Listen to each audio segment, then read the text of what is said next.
जेव्हा आपण आपल्या घरात गणपतीचं आगमन करणार आहे तर सर्वप्रथम ती श्री प्रतिमा झाकून आणायची आहे. त्या श्री प्रतिमेवरती कुठल्याही प्रकारची नजर, कुठल्याही प्रकारची दुष्ट होता कामा नये.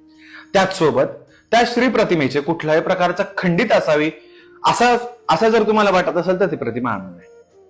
कुठल्याही प्रकारचा भाव करून, तोल करून ती मूर्ती आणू नये.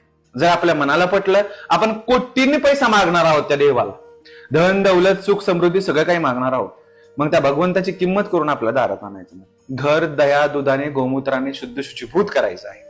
आणि त्याच सोबत जितक्या अलंकाराने, जितके सुशोभित भगवंत आपल्या घरी आणता येतील तेवढे सुशोभित भगवंत आपल्या घरी आणायचे.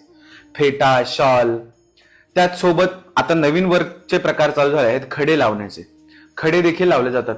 ऐका, अशा बऱ्याचशा ठिकाणी भ्रम पसरवला जात आहे की ते खडे लावताना त्या मूर्तीला टोचलं जातं, जाचलं जातं. मित्रांनो, जवळ पार्थिव मूर्ती घरी येत नाही, त्याच्यात प्राण प्रतिष्ठा होत नाही, तवर तो देव पूर्णत्वाला प्राप्त होत नाही. मग प्राण प्रतिष्ठेनंतर तुम्हाला त्या मूर्तीला डवचायचं नाही. त्या आधी त्या मूर्तीवरती तुम्हाला जितकी सजावट करता येईल तेवढी सजावट करायची आहे. कारण की मूर्ती घडवताना, पाषाणाची मूर्ती घडवताना अनेक वेळा प्रहार केले जातात त्या मूर्तीवरती, तेव्हा ती मूर्ती तयार होत असते. असं मनात भ्रम आणू नका. कुठल्याही प्रकारची सुंदर, सुचिभूत आणि छान डोळे असणारी मूर्ती आपल्या घरी आणून गणरायाची बसवा.